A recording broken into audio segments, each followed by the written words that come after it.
I'm a gum chewer, basically, but I'm a pro. And I learned it in grade school because you couldn't chew gum. You can chew, you can keep your mouth moist, you can keep from getting dry mouth, and then boom, it's under your tongue. Am I chewing? I don't know. Do you see it? Do you hear smacking? No? Oh, there it is. See? Today, ladies and gentlemen, today, I have a #1 song today. Pretty cool, actually. A song called Time of My Life.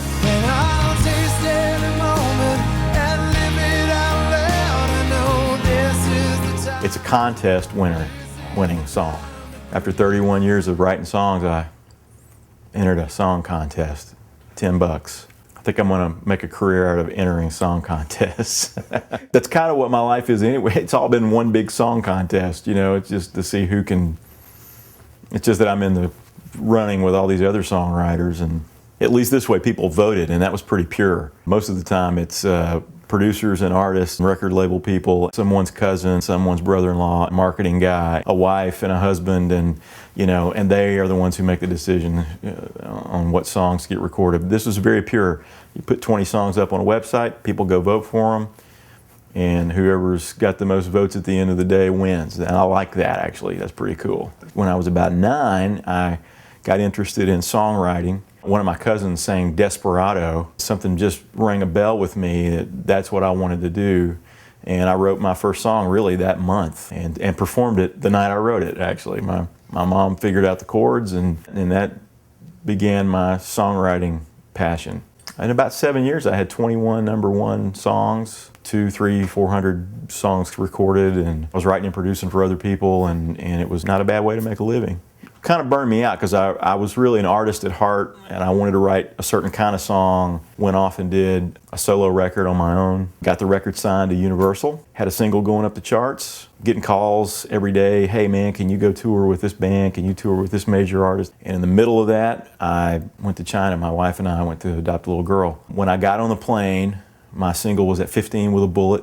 I was in Beijing for a week, got these little hats that said 2008 Beijing Olympics. We thought we would take this little girl back to the Beijing Olympics in 2008. We thought everything was great. Singles happening, records happening. Gonna get this little girl, go home. She's gonna have a wonderful life, you know. They handed me a little girl with a very special condition called Angelman syndrome. And Angelman syndrome is a very rare genetic disorder. Just a handful of people even know what it is in the medical profession. Prone to seizures, she couldn't sit up, she couldn't hold her head up. She was like a little rag doll. I mean, it was very difficult the first few weeks, and really the whole thing's been difficult. When we landed in America, 3 weeks after leaving, and everything looked great, the single was dead. They wanted to pull the record. None of the dates were panning out. Reggie Ham fever had passed and was gone. And I'm not writing songs for other people anymore. No one's interested in me producing a record for them. No one's interested in me on any level. And I've got this little girl to care for. She's not on my insurance plan because she has pre-existing conditions, and I had a private insurance plan. They refused to cover her. So I had to sort of wipe out my life savings to pay her medical bills. And so that kind of sent my family into this really weird 5-year slide of financial ruin and strange world of caregiving. And my daughter requires almost 24-hour care. So my wife would take a shift, I would take a shift.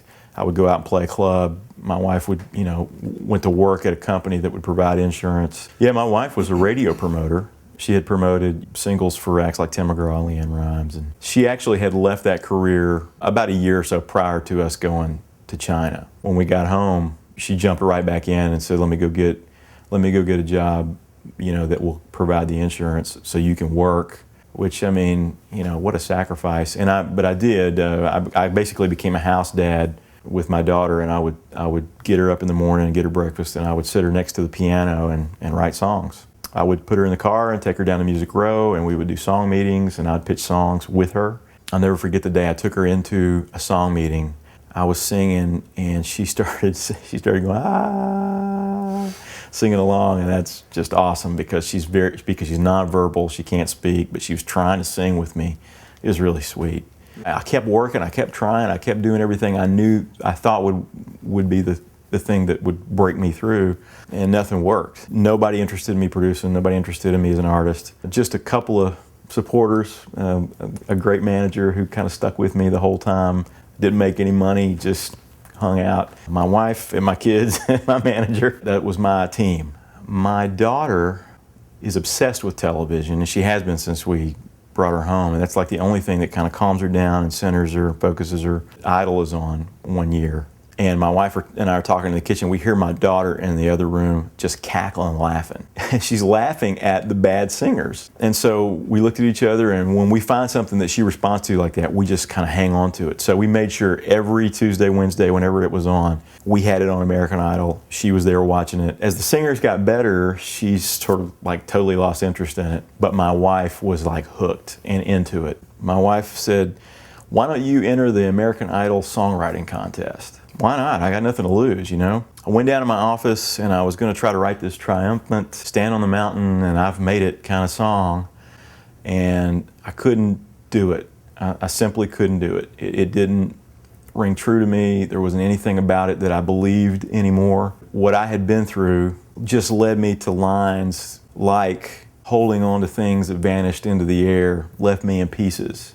I just felt the need to give in to love. You know, I felt the need to get rid of bitterness because I had a lot of bitterness, and I felt the need to just really embrace the people around me, the people that I loved, and the phrase "taste every moment and live it out loud," and I just thought that's what I want to write about. That's what I want to say. I don't know if any of these American Idol people want to sing that, but that's the only thing I can really get my head around right now, because I'm a cautionary tale of standing up there and conquering. I don't do that. I haven't been doing that. It's very much about my story, and even the magic rainbow that everybody's talking about. You know, at the end of a magic rainbow is a pot of gold.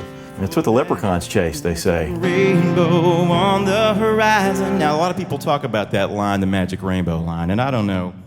I've gotten a lot of grief about that line. And it's a deliberate line because there is no such thing as a magic rainbow. And it's a little tongue-in-cheek, and I meant it to be that way. And everybody hates it, but I'm going to sing it again for you today. Looking for that magic rainbow on the horizon, I couldn't see. I felt like I had been a leprechaun chasing a magic rainbow looking for a pot of gold, and it's not there. But what is there is the people around you, the people that love you, the people you love, the people that you're connected to. You know, I turned the song in with my $10 fee, got an email from a guy and said, "I think you're in the top 20. So I was there with 19 other songs, and 2 months we just kind of hung out and waited, and I sort of forgot about it and went on about my business and was working on other things and interested in it, obviously, but you never think you're going to win something like that. And so I got a call that I actually won. And I couldn't believe it. We made arrangements to go to LA to the finale, and David Cook wins. And David Cook sings my song, and when I heard him sing it, it made a lot of sense. It made the kind of sense that it's sort of the right song with the right artist, and you kind of know when that happens. People are downloading the song, and then it goes out as a radio single, and it starts climbing the charts. And then I'm starting to see it on television shows, and they're doing like production pieces with it, and people are really responding to it. And I think they're responding to that, to the heart of it, to what it's saying. I think innately people were getting it. On the 8th day of the 8th month of the 8th year of this millennium, opening ceremonies to the Olympic Games took place, which is where I wanted to be with my wife and daughter. They start playing Time of My Life, and my wife and I just stood in the living room and stared at the television, and my wife is crying and just emotional, and I couldn't get a handle on it, and I still can't quite get a handle on it. I mean,